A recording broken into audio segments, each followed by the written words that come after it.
ወወልድ ወመንፈስ ቅዱስ አሐዱ አምላክ አሜን። ክርስቶስ ተንሥአ እሙታን አሰሮ ለሰይጣን ሰላም ኮነ። ሰላምና ደስታን ላጣችው ዓለም ሰላምና ደስታን የሚሰጥ የድንግል ማርያም ልጅ ኢየሱስ ክርስቶስ በዚህ አዳራሽ ላለውን ሁሉ የታመነውን እውነተኛውን ሰላም ያድለን። አላረዝምባችሁም። ሐዋርያው ቅዱስ ጳውሎስ በአንደኛ ቆሮንቶስ መልእክቱ ምዕራፍ 15 ቁጥር 55 ላይ በሞት ላይ ያደረገውን ማላገጥ ቋንቋው ባይመጥንም ማሾፍ ማሽሟጠጥ መነሻ አድርጌ ሞት ሆይ መውጊያህ ወዴት አለ በሚል ርዕስ በጥቂቱ እንማማራለን። እንዲዋሃዳችሁ ከኔ ጋር እስቲ አብራችሁ በሉ። ሞት ሆይ በሉ ሁላችሁ። መውጊያህ ወዴት አለ? ያለ መለኮት ሚስት አለች እዚህ። እንዴት አደርሽ? ደህና ነሽ? አይዞሽ። እሺ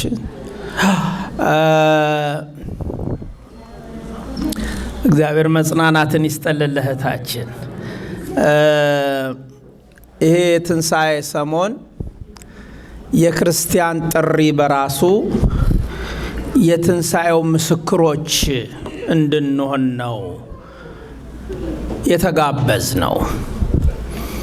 መድኃኒታችን ኢየሱስ ክርስቶስ ሞትን ድል አድርጎ ከተነሳ በኋላ ደቀ መዛሙርቱ የስብከታቸው አውዱ፣ ጉልላቱ፣ መደምደሚያ ሁሉ ትንሣኤው ነበረ። የሚሰብኩትም ትንሣኤን ድል አድርጎ ሞትን ስለተነሳውና የዘላለም ሕይወት ስለሰጠን ስለ ክርስቶስ ነበር። ክብር ምስጋና ለስሙ ይሁን። ወዳጆቼ በዚህ በማለዳ የወንጌል ትምህርት ውስጥ ስለ ትንሣኤው ጥቂት መረዳት እንዲኖራችሁ አንዳንድ ሀሳብ ሰጣችሁና ያው ዛሬ ዳግማይ ትንሣኤ ነው። በጨዋ ሰው ቋንቋ ዳግም ትንሣኤ ይሉታል። ሌሎችም ደግሞ እሱን ታሪክ አዋህደን እንመለከታለን። እንደምታውቁት ጌታ ቅዱሳን መላእክት እንደመሰከሩት እንደተናገረ ተነስቷል፣ በዚህ የለም ብለው መቃብሩን ይሹ ለነበሩ ሽቶ ለመነስነስ ለመጡ ቅዱሳት አንስት ይህን የምስራች ተናግረው የጌታን ትንሣኤ አብስረዋል። አስቀድሞ ራሱም ትንሣኤና ሕይወት እኔ ነኝ፣ የሚያምንብኝ ቢኖር ለዘላለም አይሞትም ይላል። ይሄን ቃል ስንረዳ በአካል ከኛ የተለዩን ሰዎች ወደ አባታቸው እቅፍ እንደገቡ እንጂ ለዘላለም ጠፍተው በነው እንደሚቀሩ አድርገን አንቆጥርም። አንድ ቀን ያ ጽዋ ሲመጣ እኛም ወደ አባታችን እቅፍ እንሄዳለን። ልክ ነኝ ወገኖች? አንድ ቀን። ስለዚህ ጌታ የሚያምንብኝ ቢኖር አይሞትም፣ ምክንያቱም እኔ ትንሣኤና ሕይወት ነኝ ብሎ በምድራዊ አገልግሎት ውስጥ ይህንን ቃል እየሰበከ ስለ ዘላለም ሕይወት ጉዳይ ይናገር ነው። እርግጥ ነው የዘላለም ሕይወት ጉዳይ ዛሬም አመን ለምንለውም ለኛ ያልተመለሰ ጥያቄ ነው። ከሞት በኋላ ግን ምንድን ነው ያለው? እንዴት ነው የሚኖረው? እርግጥ አለ ያ የሚባል ነገር የሚሉ ሰዎች አሉ። እሱ ቢኖርም ባይኖርም መልካም መሆን ይሻላል ብለው የሚሰብኩም ሰባኪዎች አሉ። አይደለም ወገኖች? ግን በኦርቶዶክሳዊት ቤተ ክርስቲያን ሐዋርያዊም ትስስር ባላቸው አብያተ ክርስቲያናት ቅዱስ መጽሐፍ እንደሚነግረን እንደሚያስተምረን ከሞት በኋላ የዘላለም ሕይወት አለ። ክብር ምስጋና ለስሙ ይሁን። እንዲያ ባንኖር ኖሮ፣ ያ ተስፋ ባይኖር ኖሮ፣ ያ ሕይወት ባይኖር ኖሮ ምድር ላይ ያለው የሰው ያኗኗር ጠባይና ዘይቤ ከዚህ በበለጠ አውሪያዊ ይሆን ነበረ። በህሊና ዳኝነት ፍርድ አለ የሚለውን ነገር ስለሚያስብ ግን ከክፋት እየተቆጠበ ይመጣል። ስለዚህ ትንሣኤው በሕይወታችን ውስጥ ያደረገው ወይም የሰጠን ወይም እንድንሰብከው ስለ ክርስቶስ ትንሣኤ የሚያደርጉን ቁልፍ ጉዳዮችን አንድ ሁለት አድርጌ ነግራችኋለሁ። የመጀመሪያው ትንሣኤው የሞትን መውጊያ ሰብሯል። እስቲ አብራችሁኝ በሉ። ትንሣኤው ድምፅ ያሳል። ትንሣኤው የሞትን መውጊያ ሰብሯል። ደስ ይላል። የሚወረወርብንን ቀስት የሚሰብር ትጥቅ ስንታጠቅ ወይም የሚከላከል ትጥቅ ስንይዝ የወርዋሪዎቹ አቅም ከንቱ መሆኑን እንረዳለን። ወይም በእንደዚህ አይነት ሀገሮች ውስጥ አንዳንድ ጥይትን የሚመክቱ ብረት ለበስ መኪናዎች ሲዘጋጁ ሊተኩሱ የተዘጋጁ ሰዎች ጥይት አቅመ ቢስ መሆኑን እንረዳለን። ወይም ከለላና ምሽግ ያደረገ የጦር ሰው ከሚወረወሩ ነገሮች እንደሚድን ሲረዳ በምሽጉ ምክንያት የወርዋሪዎቹን የተኳሾችን አቅም እንደ ዘበት ይናገራል። ልክ በክርስትና ሕይወት ውስጥም ሞት ለዘላለም ቆጥሮ ኩነኔን፣ በደልን፣ ፍዳን፣ መርገምን፣ ለቅሶን፣ ሐዘንን፣ ትካዜን፣ በሲኦል መጨነቅን ያመጣብንን ፍርድ መውጊያውን የሰበረልን ጌታ ኢየሱስ ክርስቶስ ነው። አሜን በሉ ሁላችሁ። ማን የሰበረልን? ጌታ ኢየሱስ ክርስቶስ ነው። ጌታ ማለት አዶኒ አምላክ ማለት አምላካችን መድኃኒታችን ኢየሱስ ክርስቶስ። እንዲህ ነው የሚለው ቅዱስ ጳውሎስ አሁን በጠቀስኩላችሁ አንደኛ ቆሮንቶስ ምዕራፍ 15 ቁጥር 55 ላይ ሞቶ የመውጊያ ወዴት አለ? መቃብርስ ድል መንሳት ወዴት ነው ይላል። የድሮ መዝሙር ነበር ቄሳኪ። ሞቶ ወዴት አለ ከቶ ማሸነፍ፣ ሞቶ ወዴት አለ ከቶ ማሸነፍ፣ ኃይል ተዋረደ አንተም ድል ተነሳ። በደርግ ጊዜ የምንዘምረው መዝሙር ነው። እድሜ ቀላል እንዳይመስላችሁ እሺ ወገኖች፣ ደርጎችም ካላችሁ ይቅር ብያችኋል። እና ትንሣኤውን በዛ ጊዜ እንዲያልን እንዘምርና እንመሰክር ነበር። የቅዱስ ጳውሎስ ቃል ሞቶ ወዴት አለ። ስለዚህ ከዚህ ምድር በምናደርገው መለየት ውስጥ ሞት የሚባል ነገር ቅስም የሚሰብረን ሰዎች እባካችሁ ትንሣኤ የሚባል ሕይወት እንዳለ እወቁና መጽናናትን አድርጉ። መጽናናትን ያድርግልን ለሁላችን። ምክንያቱም ከዚያ በፊት ሞት የሚፈራ ነበር። መቃብር በሰው ልጅ ላይ ነክሶ ነበር። ኃጢአት ኃይል ነበረው። እንደምታውቁት ነው። ማንም ጻድቅ ገነት መግባት አይችልም ነበር። ማንም እነ ዳዊት እንኳን ራድነን ይሉ ነበር። እነ ኢሳይያስ ጽድቃችን የመርገም ጭርቅ ሆነብን እባክና ይሉት ነበር።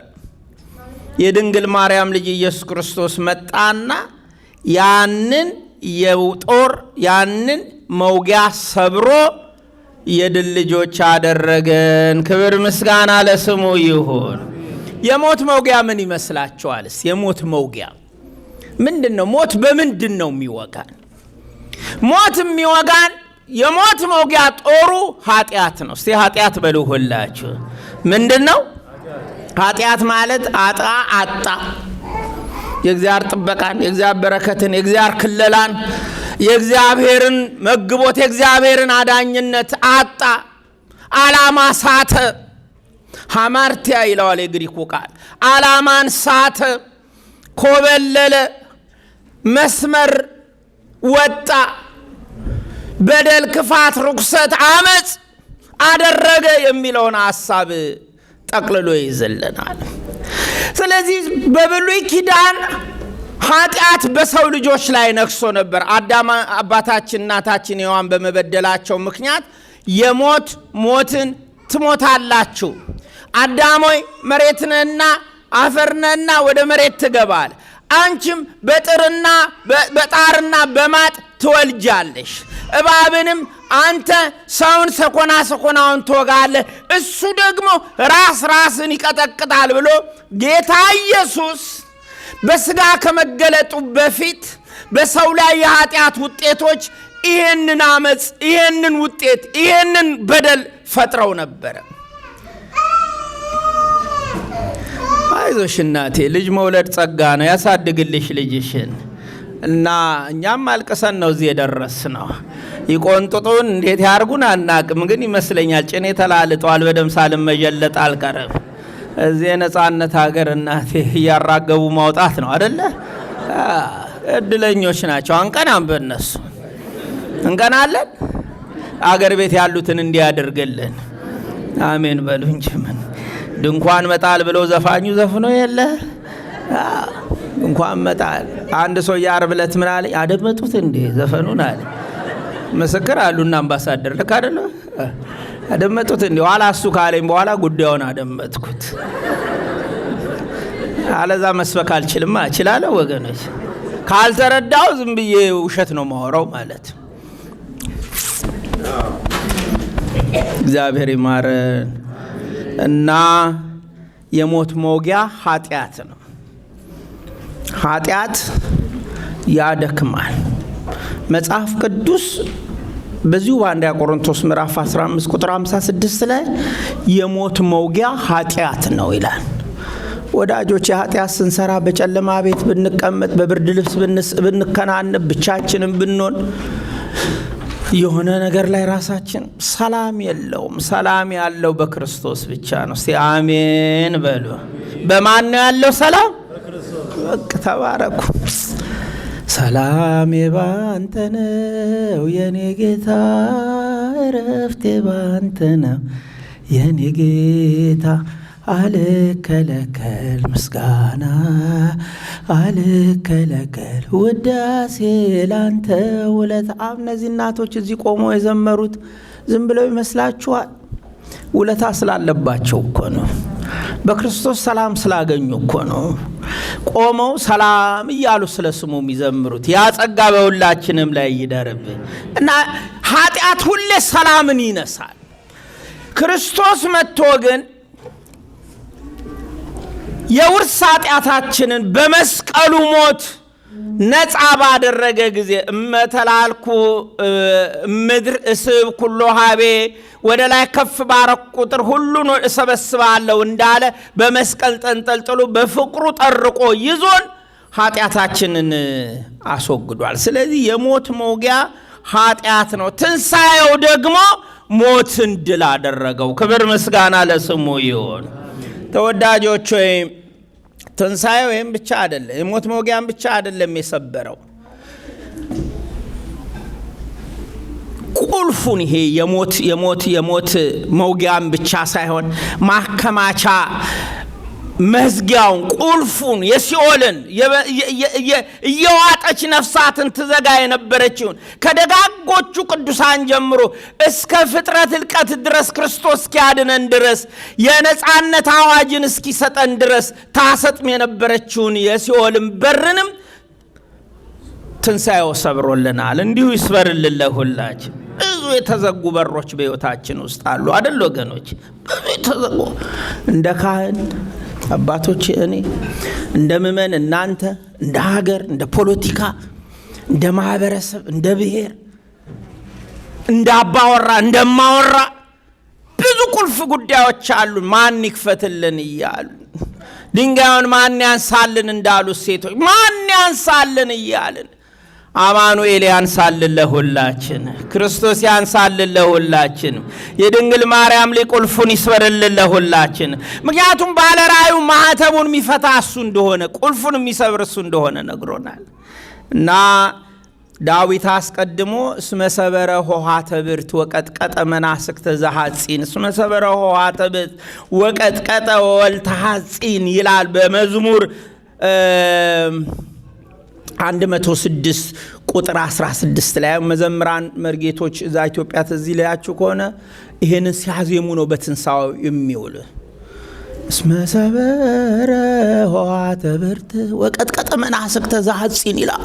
ሰበረው። ተዘግቶ ሞት ስልጣን ኖሮት፣ ዲያብሎስ አቅም ኖሮት ነፍሳትን ያግዝበት የነበረውን ያንን ቁልፍ መድኃኔዓለም ሰበረው በትንሣኤው። ክብር ምስጋና ለስሙ ይሁን። ወዳጆቼ ባለራእዩ ምዕራፍ 1 ቁጥር 18 ላይ ጌታ ያለውን ሲነግረን በደንብ አድምጧት ይችን ቃል። ሕያው ነኝ ሞቼም ነበርኩ፣ እነሆ ከዘላለም እስከ ዘላለም ድረስ ሕያው ነኝ፣ የሞትና የሲኦል መቆለፊያ በእጄ ነው ይላል። አሜን በሉ ሁላችሁ። በማን እጅ ነው? በጌታ በድንግል ማርያም ልጅ በኢየሱስ ክርስቶስ እጅ ነው። ስለዚህ በትንሣኤው ይሄ ኃጢአት እየቆለፈ ይከምረን የነበረውን የሲኦል መዝጊያ ክርስቶስ ሰባብሮታል። ትንሣኤው አዲስ ፍጥረትን አምጥቷል። ምክንያቱም በውርስ ኃጢአት ሁሉም ሰው በደለኛ ነበረ። ሁሉም ሰው በደለኛ ነበር። በቤተ ክርስቲያናችን አስተምሮ ከእመቤታችን ከቅድስት ድንግል ማርያም በስተቀር ሁሉም ሰው ኃጢአተኛ ነበረ። ክርስቶስ መጥቶ ግን የትንሣኤውን ሥራ ከሠራ በኋላ አሮጌ ሰው ወደቀና ብሉይ ኪዳን አለፈና አሮጌው መስዋዕት ቀረና አሮጌው ሊቀ ካህን ቀረና አሮጌው አምልኮ ቀረና አሮጌው ዝማሬ ቀረና አሮጌው ሥርዓት ተወገደና አዲሱ የመንግሥተ ሰማያት ሥርዓት ተተከለልን። ክብር ምስጋና ለስሙ ይሁን።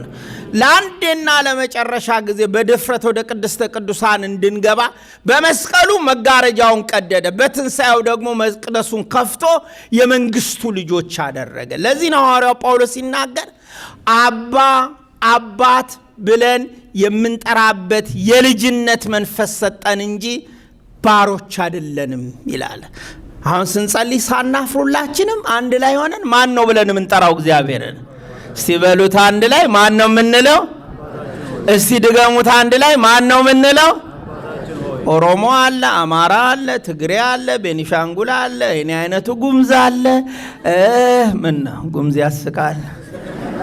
ነው ኮጣጣም ያመጣው። ሁሉም አለ። ግን በመንፈስ አንዱ የእግዚአብሔር ልጅ ስለሆንን ማብለን እንጠራዋለን። አባቴ ብሎ የሚጠራ አለ እዚህ ብቻውን። ለምሳላችሁ ማህበሯ አንድነቷ በትንሣኤው የተገኘች ህብረት ስለሆነች ቤተ ክርስቲያን የሕያዋን የሙታን የትልልቆች የትንንሾች ህዝብ አሕዛብ፣ ግሪካዊ አረማዊ፣ እስራኤላዊ ሮማዊ፣ ኢትዮጵያዊ ጣሊያናዊ ምን ሳይል ሁሉም በደሙ ስለተዋጀ ከነገድም ከቋንቋም ከዘርም ሁላችንንም ዋይቶን በትንሣኤው አዲስ ፍጥረት አድርጎናል። ክብር ምስጋና ለስሙ ይሁን። ችን ጥቅስ አነባለሁ።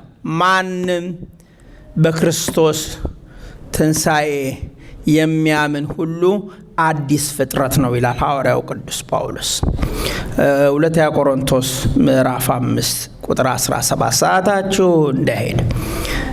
ይሄ ብቻ ሳይሆን በትንሣኤው የጨለማው ገዢ ተሽሯል። ዲያብሎስ ተሽሯል። አቅም የምንሰጠው እኛ ነን። ከጸለይን ዲያብሎስ በእኛ ህይወት ውስጥ አቅም የለውም። አለው ወገኖች? የለውም። መዝሙር 90 አንብቡ። ሰው በልዑል መጠጊያ የሚኖር ሁሉም በሚችል አምላክ ጥላ ውስጥ ያድራል። ሁሉም በሚችል ኤልሻዳይ በምንለው ለመካኒቱ ልጅ መስጠት፣ ጎባጣውን ማቅናት፣ የሞተውን ማስነሳት፣ ለምጻሙን ማንጻት፣ በሽተኛውን መፈወስ። አቤት የኔ ጌታ! ልቡ ያዘነበትን ቅርብ ሆኖ ማጽናናት፣ ባዶ የሆነውን በበረከት መሙላት፣ ጭንጋፍ የሆነውን ባለሞገስ ማድረግ፣ የወደቀውን ባለማድረግ አድርጎ ማክበር የሚችለውን በእግዚአብሔር ጥላ ውስጥ የሚያደርሰው በልዑል የሚታመን ሰው መከራዎች አይነኩትም። ክብር ምስጋና ለስሙ ይሁን። በቀን ቢመጣ በማታ ቢመጣ በሌሊት ቢመጣ የጠላት ፍላጻ ቢሆን እንቅፋት ቢሆን ቅዱስ ዳዊት በደንብ ነው ዘርዝሮ የሚነግረን። ስለዚህ ይሄ የጠላታችን በትንሣኤው ድል ተደርጓል። ቅዱስ ጳውሎስ በትንሣኤው ስልጣን ሞትን ሻረ፣ እርሱም ዲያብሎስ ነው ይላል ዕብራውያን ምዕራፍ 2 ቁጥር 14 ላይ። እሱም ማን ነው ወገኖቼ? ዲያብሎስ ነው ይላል። እንግዲህ ዛሬ ዳግማይ ትንሣኤ የምንለው ቅድም ቅዳሴ ውስጥ ትንሽ ነካከቸዋለሁ። ቶማስ አልነበረም። ቶማስ ማለት ጧት እንደነገርኳችሁ መንታ ማለት ነው። ዲዲሞስ ይሉታል በግሪኩ፣ በዕብራውያን ቶማስ ይላሉ። አንዳንዶች ይሁዳ ነበር ስሙ ይላሉ። የገሊላ ሰው ነው። እንደነ ቅዱስ ጴጥሮስ ከአሳ አጥማጅነት ነው የመጣው። ባህሪው ያው ሁሉ ጊዜ የምትሰሙት ነው። ቁጡነት፣ ቆራጥነት አለበት። 3 ዋና ዋና መለያ አሉበት። ትዝ ይላችሁ እንደሆነ ጌታ አልዓዛርን ሊያስነሳው ሲሄድ እንደሚያስነሳው የሰሙ አይሁድ ይህንማ ተአምር የሚሰራ ከሆነ በድንጋይ ወግረን እንገለዋለን ብለው ዝተውበት ነበረ እና ሐዋርያት ፈርተው በነበረ ጊዜ ቶማስ ግን እኛማ ከክርስቶስ ጋር እንሄዳለን፣ እኛ ደግሞ ከእርሱ ጋር ሄደን ለመሞት እንዘጋጃለን ወይም አብረን እንሞታለን ብሎ በዮሐንስ ወንጌል ምዕራፍ 11 ቁጥር 16 ላይ የተናገረ ቆራጥነት ያለው ሐዋርያ ነበረ። ክብር ምስጋና ለእግዚአብሔር ይሁን። ይጠይቃል። እኔ አልቃወመውም ቶማስን። ቶማሳዊ ባህሪ አንዳንድ ሰዎች ጋር ስለሚኖር ግን ጌታ ቶማሳዊ ባህሪ ላለን ሁሉ ጥሩ መጠቅለያ ቃል ሰጥቶናል። ትዝ ይላችሁ እንደሆነ በዮሐንስ ወንጌል ምዕራፍ 14 ቁጥር 5-6 ላይ ሊሄድ ማረፊያም ላዘጋጅላችሁ ይገባኛል፣ በአባቴ ቤት ብዙ ማደሪያ አለና እስመ ቤታዌ ብዙ ማህደር ብሎ ባለ ጊዜ ጌታ ሆይ ወዴት ነው የምትሄደው? መንገዱስ ሄዶት ነው? እስቲ መንገዱን አሳየን አለው። ጌታ ኢየሱስ እኔ መንገድ ሕይወት ምንድነው ያለው? ሌላ እውነት ነኝ። እስቲ አብረን እንበል። እውነት በሉ ሁላችሁ። ሕይወት፣ መንገድ ክርስቶስ ነው። በዚህ በጴንጤቆስጣውያን አረዳድ እንዳትረዱት። በዚህ ዓለም ላይ ከተገለጠው እውነት ከክርስቶስ ውጭ እውነት የለም። ጲላጦስ አንተ ሰውዬ ህዝቡ ብዙ ቁጥር ሆኖ አንተን ሆ እያለ ይሰቀል እያለክ ነው፣ ምንድን ነው የምትለው አለው። ክርስቶስ ብቻውን ለፍርድ አደባባይ እንዲቆሟል። የኔ ጌታ እኔ ስለ እውነት መጥቻለሁ አለ። ስለምን መጥቻለሁ አለ? ከዛ ጲላጦስ ተገረመ። እውነት ምንድን ነው አለ። ምንድን እውነት የሚባል ነገር? በህዝብ ቁጥር ብዛት ነው? በአፍ ብልጣብልጥነት ነው? በገንዘብ ኃይል የሚታይ ነው? መሳሪያ በመያዝ ነው? እኔ እውነቴን ነው የምላችሁ። እውነት ምንድን ነው? እውነት ክርስቶስ ነው። ክብር ምስጋና ለስሙ ይሁን። አያችሁ፣ ህዝቡ በስቶ ይሰቀል፣ ያንን ወንበዴ ነፍሰ ገዳዩን ፍታልን እያለ በሚጮህበት ጊዜ አንተ ሲለው እኔ ለእውነት መጥቻለሁ። ጲላጦስ ተገረመና እውነት ምንድን ነው? ራሱ የእውነት ትርጉም ምንድን ነው አለ። ጌታ ኢየሱስ ይህንን ዓለም ሙሉ እንዲረዳ እኔ እውነት ነኝ አለ። ክብር ምስጋና ለስሙ ይሁን። ምንም አይነት የዲያብሎስ የሐሰት ሥራ ማይገለብጠው፣ ማይለውጠው፣ ማይሸፍነው፣ ማይጋርደው እውነት መድኃኔ ዓለም ነው። ያ እውነት ይድረስልን ለሁላችን። እሱ ብቻ አይደለም መንገድም ነኝ አለ። ክርስቶስ መጥቶ በስጋ ከድንግል ማርያም በድንጋሌ ስጋ በድንጋሌ ነፍስ ተወልዶ በመስቀል ሕይወት እስኪሰጠን ድረስ የገነትና የመንግሥተ ሰማያት መንገዶች የተዘጉ ነበር። ከሞቱ በኋላ ግን መንገዱ፣ ከትንሣኤው በኋላ ግን መንገዱ ተከፈተ። ክብር ምስጋና ለስሙ ይሁን።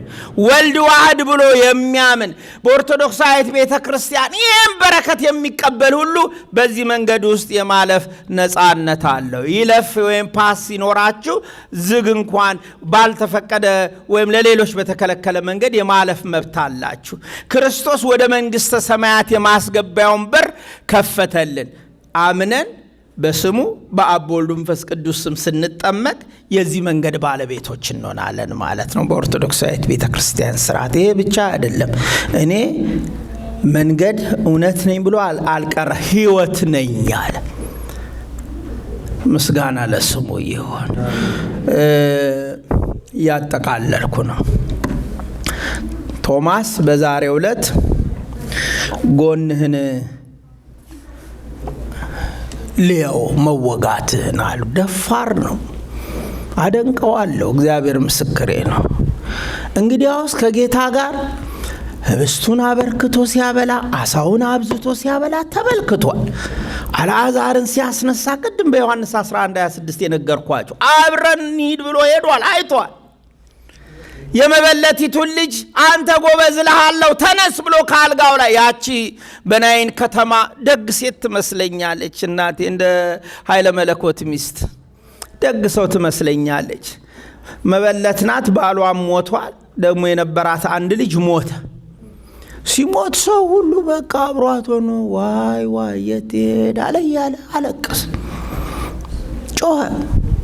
ጌታ ኢየሱስ ከቅፍርናሆም ሲመጣ መግቢያው በር ላይ ይሄንን አሰቃቂ ትርኢት ተመለከተ። አሰቃቂ ክስተት አየ። ሕይወት ነውና ሕይወት ይስጠን ለሁላችን። አንድ አሰቃቂ ጉዳይ ሲደርሰን ና የሕይወት ባለቤት በሉ። አይቷት አዘነላት ነው የሚለው። ምን አለላት? እስቲ ድገሙት በደም። ምን አለላት? ለክርስቶስ የምታቀርቡት የትህትና መንፈስ በክርስቶስ አይን ውስጥ በአዘኔታ እንዲታይ ያስችለዋል። ልባችሁ እቡይ ትዕቢተኛ ማናለብኝ ብትሉ ከሆነ ግን ትሁት ወዳልሆነው ሰው እግዚአብሔር አይመለከትም። እየሰማችሁ ነው ወገኖች? ያን ትህትና ይስጠን ለሁላችን። የኃያላኑን ቀስት ይሰብራል እግዚአብሔር፣ ይሰብራል። ምንም ትሑታኑን ግን ከፍ ያደርጋል። አያትና አዘነላት። አንቺ ሴት ልሻለሁ አትዘኝ፣ አንተ ጎበዝ ተነሳ ብሎ ይህንንም ቶማስ አይቶ ሕይወት ሲሰጥ 12 ዓመት ደም የሚፈሳት ሴት በየባለ መድኃኒት ቤት ስትንከራተት ውላ የሰማችሁ ነው ወገኖች? በየባለ መድኃኒት እናቶች የመርገም ጨርቅ የመርገም ጉዳይ ለ3 ለ4 ቀን ሲመጣ እንዴት እንደምትሆኑ ታውቁታላችሁ። 12 ዓመት ግን ደም ይፈሳት ነበር እቺ ሴት። 12 ዓመት ምንም አላረገችም። ዞረች፣ ወጣች፣ ወረደች። ባለ መድኃኒት ፈዋሹን ምኑን አይተች ምንም መድኃኒት እንደሌለ ስታግን የልብሱን ጫፍ ብነካ እድናለሁ አለች። እስቲ ቺን ቃል በሉ። የልብሱን ጫፍ። እናንተ ሰነፎች አንቀላፉ ዝም ብላችሁ። የልብሱን ጫፍ ብነካ እድናለሁ። እምነቱ አሁን በእኛ ቤተ ክርስቲያን ኢትዮጵያ አይታችኋል። እንዲንሳለምና ቤተ ክርስቲያኑን ቀባ ቀባ አድርገን እንተባበሳለን። አካለ ክርስቶስ ስለሆነች ቤተ ክርስቲያን ልክ ያቺ ምስኪን ሴት ልብሱን ነክሳ እንደተፈወሰች እንዲሁ ፈውሰን ማለት ነው። ይፈውሰን ሁላችንን። እኔ ትዝ ይለኛ መላገነት ቢኖሩ እንደው ለምስክርነት ይጣቅሙኝ ነበር። ቀሲስ ሶሎሞን አቃቂ መድኃኔዓለም እሳቸው አገልግሎት አንድ ወይራ አለች ዝም ብሎ ግቢ ውስጥ ያለ ስንት ሰው ይድንበታል መሰላችሁ? የእግዚአብሔር እኮ ማዳኑ ድንቅ ነው አይደል ወገኖች? ያዘች ልብሱን ኃይል ሲወጣ አይቶት ነበርና ማን የነካኛል? የነካችው ያቺ ቀጥ ያርግልን ሕይወታችንን። ዳነች፣ አመሰገነች። አይቷል ቶማስ ይሄንንም በሙሉ በመጽሐፍ ቅዱስ ውስጥ ያሉትን ተአምራት አይቷል። ግን የዘላለም ሕይወት ጉዳይ ጥያቄ ዛሬ አንዳንዶቻችን አከማይተን ማን ሞት እንደሚመስልን ወይም በሰማይ ሕይወት እንደሌለ አድርገን በዚህ ዓለም ላይ እንደልብ የሆንን ፍርድ፣ ኩነኔ፣ ዳኝነት እንደሌለ ለምንቆጥር ሰዎችም ሁሉ ምስክር እንዲሆን ነው። ይቸገርበት ነበርና ጌታን ሲመለከተው ጌታ ኢየሱስ እሱ ለደቀ መዛሙርቱ ነው ያለው፣ ጎኑን ካልነካው አላምንም ያለው። ጌታ ግን ናንካኝ ያለው፣ ቅዱስ ገቦውን ነካው። ጌታዬ አምላኬ አለ። እስቲ ሁላችሁም ከኔ ጋር በሉ፣ ጌታዬ አምላኬ። ድገሙት፣ ጌታዬ አምላኬ። እኔ ቶማስ በምን ቋንቋ እንዳለ እንደው አላውቀውም። ጌታዬ አምላኬ ብሎ የመሰከረ ይመስለኛል። የትንሣኤውን ኃይል የዕብራይስጡ ቋንቋ አዶኒ ቬሎሃይ ይላል። አዶኒ እግዚአብሔር ነው፣ የእግዚአብሔር ስም ነው ከብሉይ ኪዳን ጀምሮ። በግሪኩ ደግሞ ኪሪዮስ ቴዎስ አምላክ ማለት ነው። ኪሪዮስ ጌታ ማለት ነው። ስለዚህ ሞቶ የተነሳው ነቢይ አይደለም፣ አንድ በትምህርት የታወቀ ሰው አይደለም፣ አንድ ዝነኛ ሰው አይደለም፣ አንድ የሆነ ኃይል ያለው አይደለም። ስጋን የለበሰው ከሶስቱ አካላት አንዱ የሆነው በድንጋሌ ሥጋ በድንጋሌ ነፍስ የተወለደው የድንግል ማርያም ልጅ ኢየሱስ ክርስቶስ ነው። ክብር ምስጋና ለስሙ ይሁን። ያስተማረን የመከረን እግዚአብሔር ምስጋና ለስሙ ይሁን። የሞትን መውጊያ ይስፈርልን። የሞት መውጊያ በልቦናችን ክፍል ውስጥ ሁላችንም አለ። አንዳንዱ ሞትን ይፈራል፣ አንዳንዱ ሞትን ይፈልጋል። ኢዮብ መቃብርን ፈልገው ባገኙት ጊዜ ደስ ለሚላቸው ሰዎች ሞት ለምን ግን ተሰራ ብሎ እግዚአብሔርን ጠይቆታል። ልክ ነኝ አይደለ? አንድ ሰው ቻይናዎች የወርቅ አረብ ሀገር መሰለኝ የወርቅ ሽንት ቤት ተሰራ ተብሎ እዛ አቡዳቢ እና ሸንተው ሲወጡ እንዴት ፊል ታደርጋላችሁ አሉ። ዊ አር ሃፒ አሉ። የወርቅም ላይ ሸና እንትንም ላይ ነገሩ ሽንት ነው አይደል? ግን ዋናው በሆስፒታል መሽናት አቅቷቸው እንደሚሉ ሰዎች ከመሆን እግዚአብሔር ይሰውረን። ልክ ነኝ አይደለ?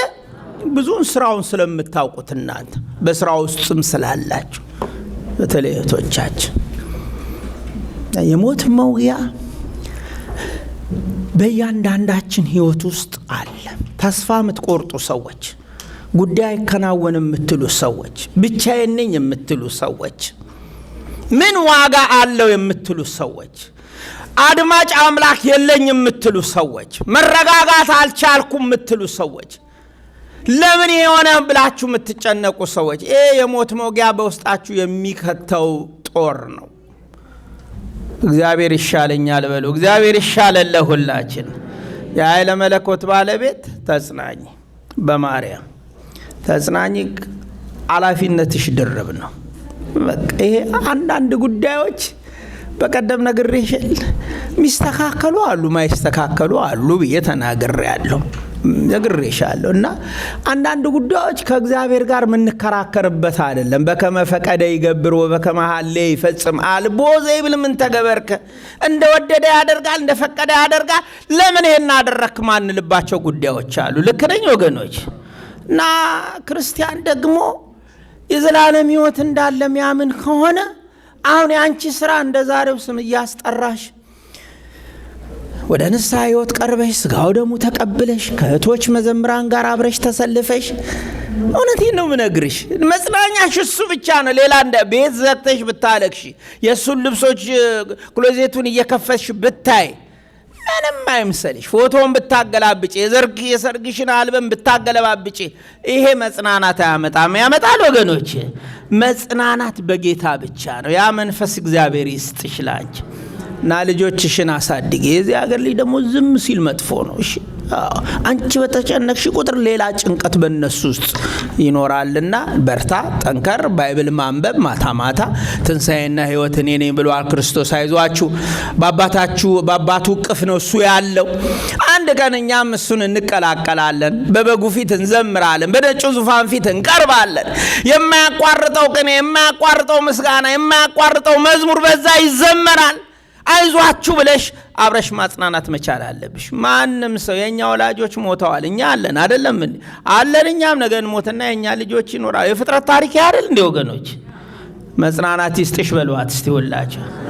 ድገሙ በደም ድገሙ በደም እስቲ። አንቺ ብቻሽን አሜን በእናቴ በደንብ ድገሚልኝ። እግዚአብሔር ካንቺ ጋር ይሁን። ይበቃናል። ቀስ ያካል ትንሣኤከ ለለአመነ ትንሣኤከ ለለአመነ ብርሃነ ከፈኖ ዲቤነ ብርሃነ ከፈ ዲቤነ ብርሃነ ከፈኖ ዲቤነ ብርሃነ ከፈኖ ዲቤነ። አንድ ላይ ትንሣኤከ ለእለ አመነ። አንድ ላይ ለእለ አመነ ብርሃነ ከፈኖ ዲቤነ ከፈኖ ዲቤነ ብርሃነ ከፈኖ። እናቶቼ ከፈኖ ዲቤነ ትንሣኤን ለምናምን ለኛ ትንሣኤን ለምናምን ለኛ ትንሣኤን ብርሃንን ላክልን ወደኛ ብርሃንን ላክል ወደኛ ብርሃንን ላክል እልልልልልልልል ብርሃንን ላክል ወደኛ ብርሃንን ላክል ወደኛ ትንሣኤከ ዘምሩ በደንብ ለላመነ ብርሃነ ከፈኑ ዲቤነ ዲቤነ ብርሃነ ከፈኑ ዲቤነ እልልልልልልል አቤት እልልታ ማይችል ሰው እንዴት ደስ ይላል። እስቲ እልልልልልል ወምድርኒ ትገብር ፋሲካ ወምድርኒ ትገብር ፋሲካ ተአጽባ በደመ ክርስቶስ ተአጽባ በደመ ክርስቶስ እልልልልልል ተአጽባ በደመ ክርስቶስ ተአጽባ በደመ ክርስቶስ ወምድርኒ ትገብር ወምድርኒ ትገብር ፋሲካ ትገብር ፋሲካ ተአጽባ በደመ ክርስቶስ ተአጽባ በደመ ክርስቶስ ተአጽባ በደመ ክርስቶስ እልልልልልልል በደመ ክርስቶስ የመጨረሻ ክርስቶስ ወምድርኒ ትገብር ፋሲካ ትገብር ፋሲካ ተአጽባ በደመ ክርስቶስ ተአጽባ በደመ ክርስቶስ ተአጽባ በደመ ክርስቶስ በደመ